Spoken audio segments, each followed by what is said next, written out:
नमस्कार दोस्तों, ज्ञान एक शक्ति है। मैं आपका स्वागत है। क्या आपने कभी आधी रात को अचानक जागकर ये महसूस किया है कि कमरे में कोई है? क्या कभी किसी अपने की याद में आंखें भर आई और लगा कि वो यही कहीं आपके पास है, आपको देख रहे हैं? मृत्यु जीवन का सबसे बड़ा सत्य और शायद सबसे बड़ा रहस्य भी।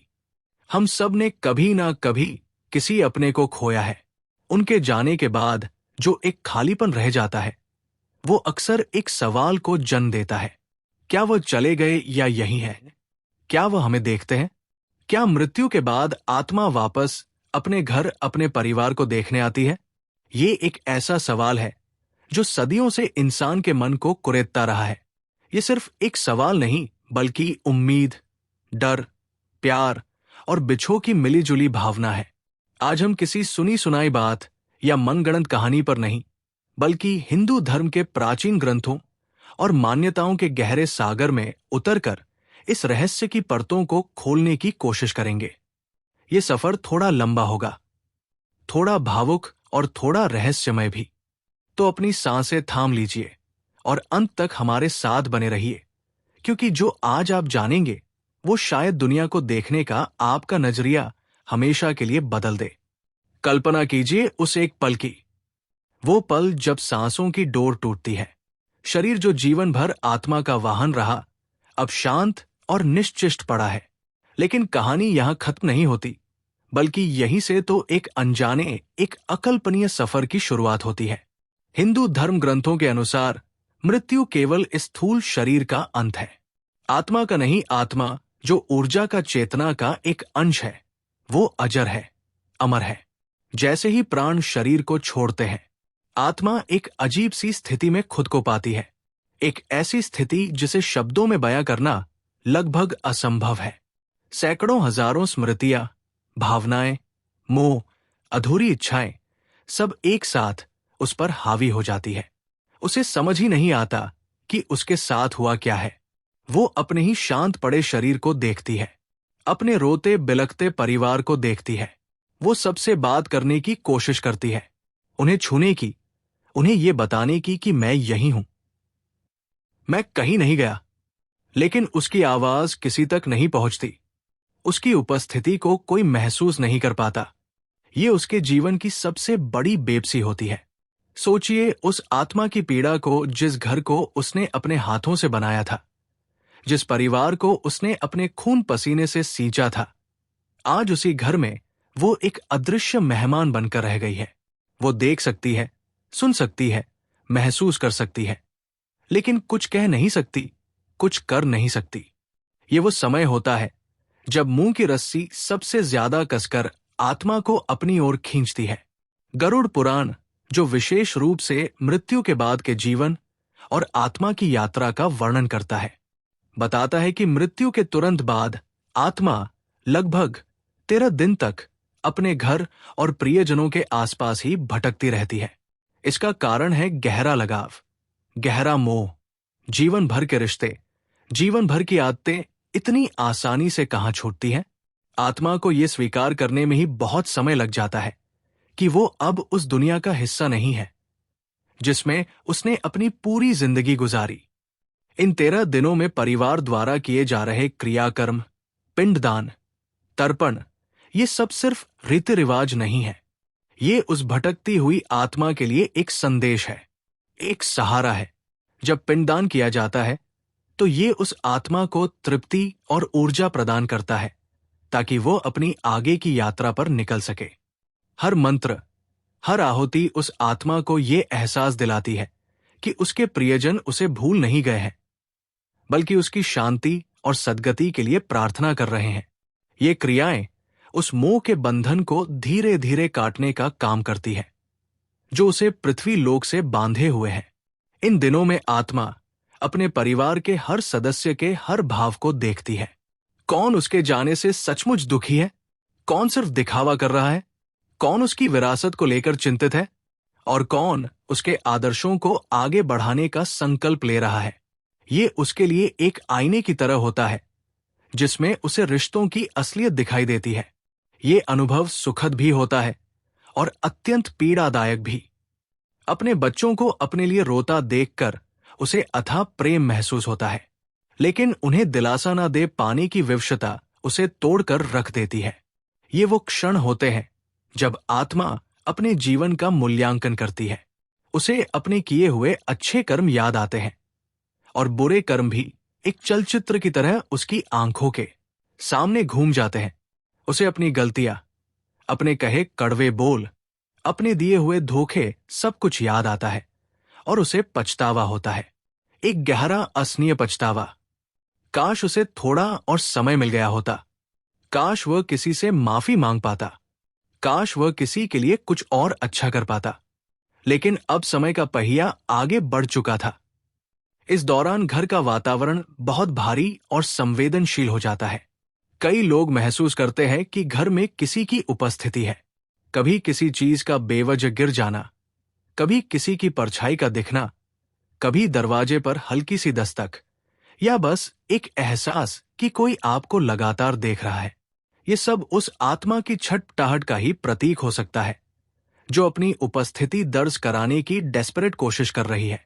वो अपने सोने की जगह पर जाती है, अपनी पसंदीदा कुर्सी को देखती है, उन गलियों में घूमती है जहां उसने अपना बचपन बिताया था।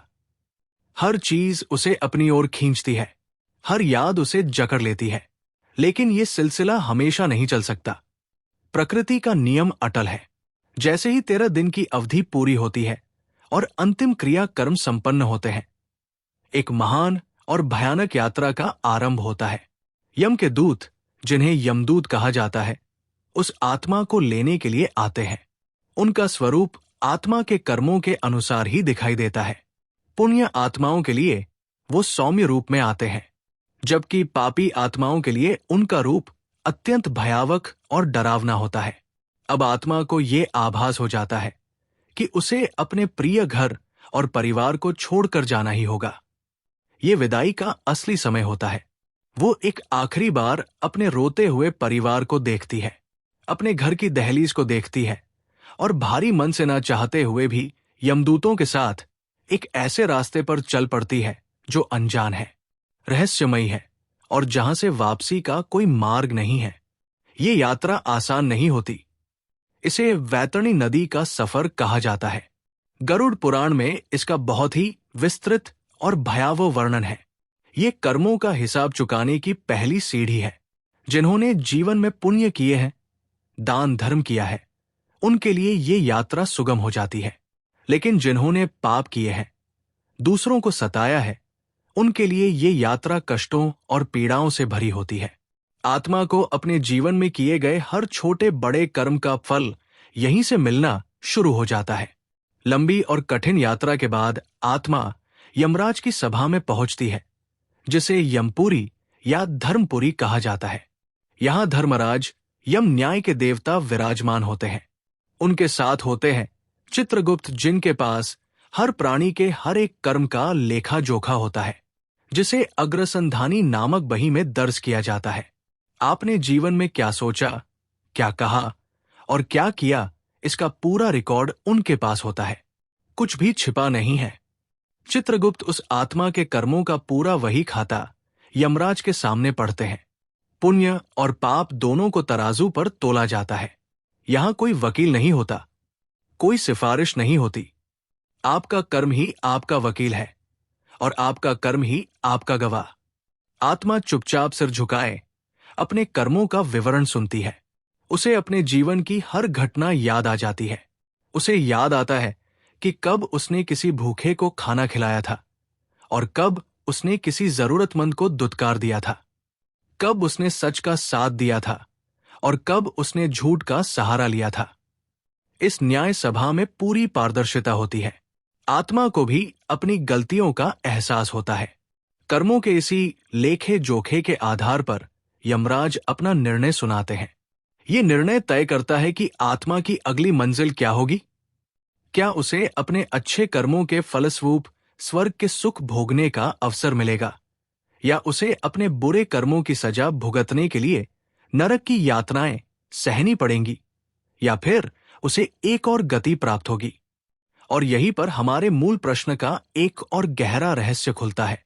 अधिकतर आत्माएं जिनके पुण्य और पाप का संतुलन होता है, उन्हें एक विशेष लोक में भेजा जाता है जिसे पितृलोक कहते हैं। ये स्वर्ग और पृथ्वी के बीच का एक सूक्ष्म आयाम है। ये वो स्थान है जहां हमारे पूर्वज यानी पितर निवास करते हैं। ये वो आत्माएं हैं जो अभी मुक्ति या अगले जन्म की प्रतीक्षा कर रही है। यहां पहुंचकर आत्मा अपने कर्मों के अनुसार एक निश्चित अवधि तक निवास करती है। तो क्या पितृक में जाने के बाद आत्मा का अपने परिवार से संपर्क पूरी तरह टूट जाता है? नहीं।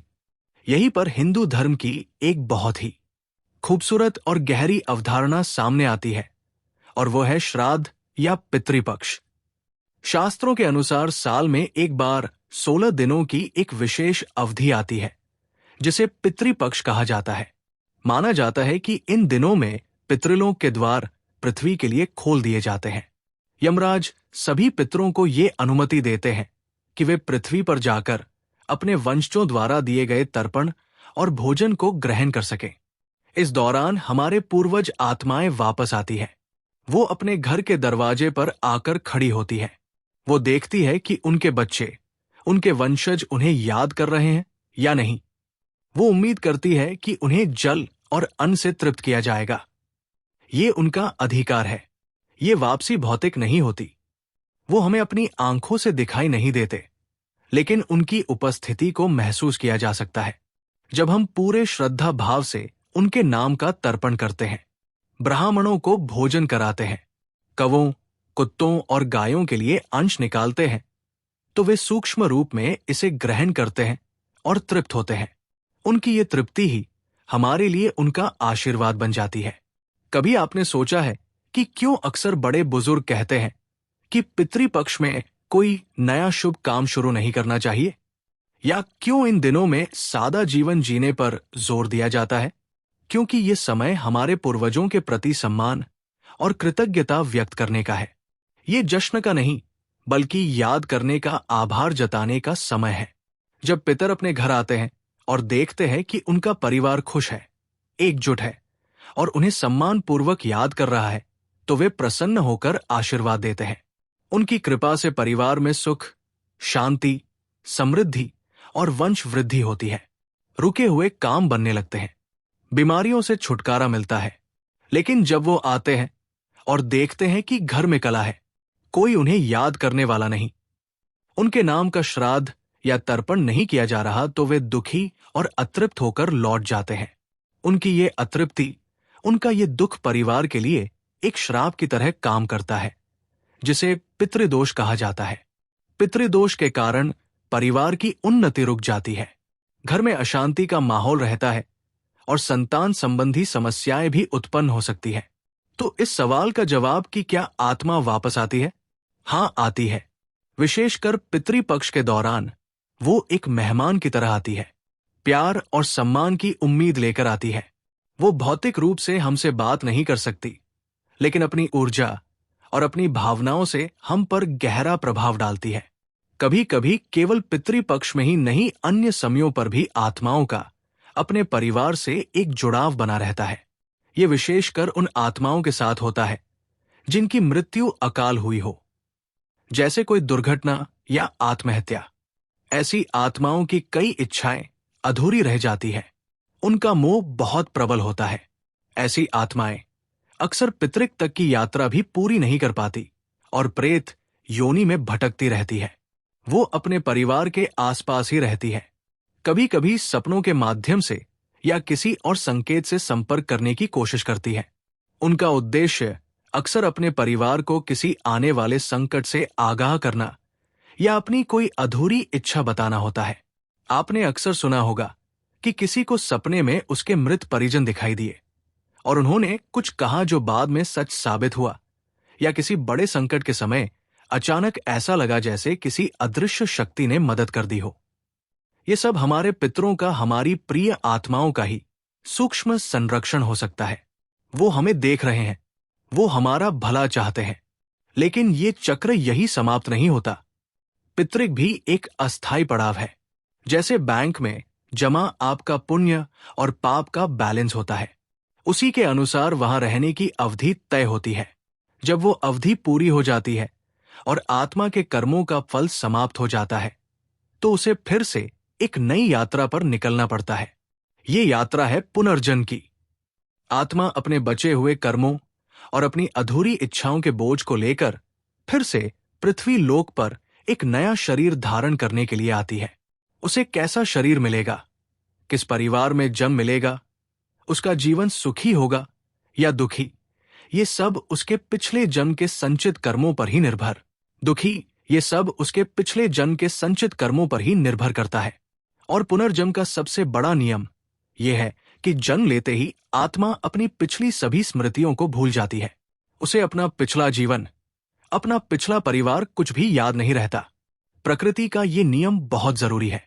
जरा सोचिए, अगर हमें अपने पिछले जन्म के माता पिता, बच्चे, दोस्त, दुश्मन सब याद रहे तो क्या हम इस नए जीवन को जी पाएंगे?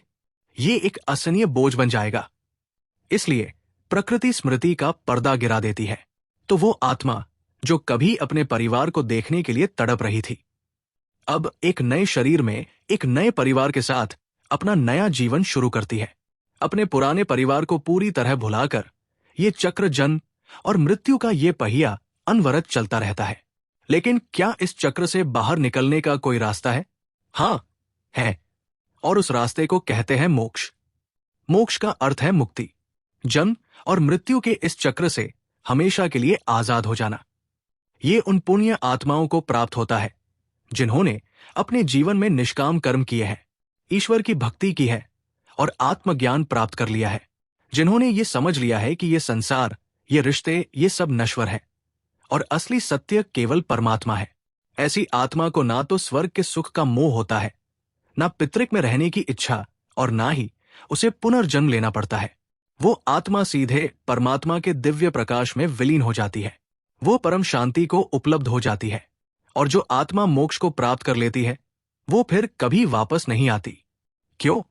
क्योंकि उसके वापस आने का कोई कारण ही नहीं बचता। उसका सारा मोह, सारी इच्छाएं, सारी वासनाएं शांत हो चुकी होती है। वो किसी एक परिवार के बंधन से मुक्त होकर पूरे ब्रह्मांड का हिस्सा बन जाती है।